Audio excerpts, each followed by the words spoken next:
पाकिस्तान की ISI, पाकिस्तान का deep state, उनका हयाती मकसद ये है कि हमेशा भारत को कमजोर किया जाए। और अगर हमको इन ताकतों को कमजोर करना है तो देश में इत्तेहाद और इत्तेफाक को बरकरार रखना पड़ेगा। अगर हम बुलडोजर के जरिए या फिर लिसानी जबर के जरिए या मजहबी फिरका परस्ती के जरिए अक़लियतों को निशाना बनाएंगे तो हम खुदा ना खास्ता उन पड़ोसी मुल्क के दहशतगर्द तंजीमों को कहीं कामयाब ना हो जाए।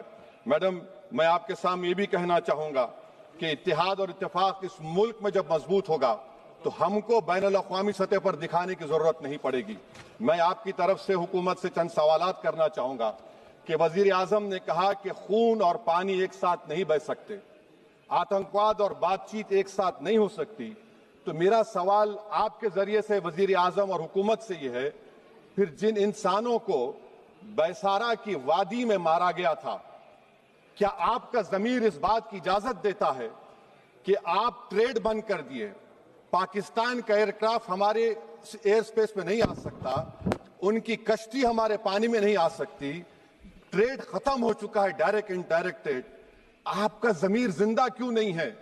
किस सूरत से आप पाकिस्तान से क्रिकेट मैच खेलेंगे जब हम पानी नहीं दे रहे हैं? 80% पानी पाकिस्तान का हम रोक रहे हैं, ये कहकर के पानी और खून नहीं बहेगा, आप क्रिकेट मैच खेलेंगे? मैडम, मेरा ज़मीर तो गवारा नहीं करता कि मैं उस मैच को देखूंगा।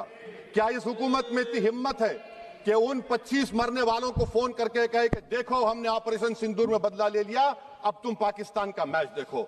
बड़ी अफसोस की बात है मैडम, अकाउंटेबिलिटी किस पर है? पहलगाम किसने किया? 7.5 लाख हमारी फौज और सेंट्रल पैरामिलिट्री फोर्स है, ये कहां से 4 चूहे घुसकर हमारे भारत के नागरिक को मारे? अकाउंटेबिलिटी किस पर फिक्स होगी? LG पर फिक्स होगी तो LG को बरतरफ करिए, IB पर आती है तो एक्शन लीजिए, पुलिस पर आती है तो एक्शन लीजिए, मगर आप ये समझ रहे हैं कि ऑपरेशन कर दिया और हम खामोश लोग भूल जाएंगे। अकाउंटेबिलिटी फिक्स करना पड़ेगा।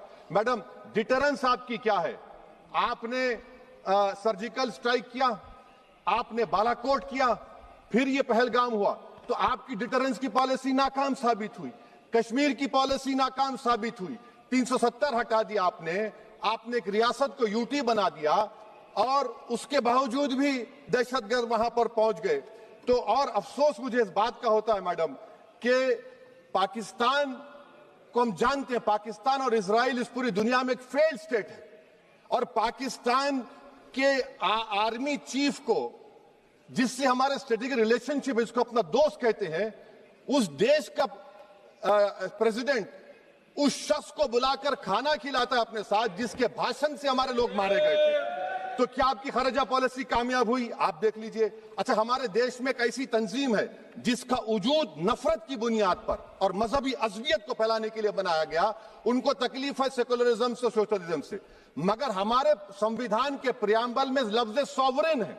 सॉवरेन का मतलब यह है कि हम खुद मुख्तार हैं, हम हाकिम आला हैं, हम अपने मुल्क के मुकद्दर का फैसला करेंगे। एक गोरा व्हाइट हाउस में बैठकर भारत की सीज फायर का ऐलान करेगा? यह आपका नेशनलिज्म है? अफसोस होता है मुझे सर। मैडम, मैं आपसे पूछना चाह रहा हूं कि अगर एक चचा सैम ऐलान कर रहे हैं तो हमारी फौज पर क्या असर पड़ा होगा? हमारे उन पायलटों पर क्या असर पड़ेगा जो नहीं मालूम कितनी ऊपर आसमानों पर भारत की हिफाजत कर रहे हैं? वो नेवी का सिपाही जो समंदर में खड़ा हुआ है, उसको ये नहीं मालूम हो रहा है कि मेरा प्रधानमंत्री ऐलान नहीं किया, एक गोरे ने ऐलान किया। बड़ा ये आपके कैसा होगा ये? मैडम, मेरा सवाल हुकूमत से यह भी है कि हम कोई एडवर्सेरियल कंट्री नहीं है अमेरिका के लिए, हम दोस्त हैं, स्ट्रेटेजिक रिलेशनशिप है, क्या क्या एग्रीमेंट हमने साइन नहीं किया, तो क्या ये दोस्ती निभा रहे हैं? मैडम, मैं हिस्टोरिकल एग्जांपल दे रहा हूं, क्रुश्चेव और टीटो। क्रुश्चेव ने दबाव डाला, टीटो ने कहा मैं नहीं मानता, मैं नैम ज्वाइन करूंगा। मैडम, फ्रांस और यूएसए, डिगोल को जब यूएसए ने दबाव डाला तो डिगोल ने कहा कि तुम दोस्त हो मगर हमारी खारिजा पॉलिसी आजाद ना है।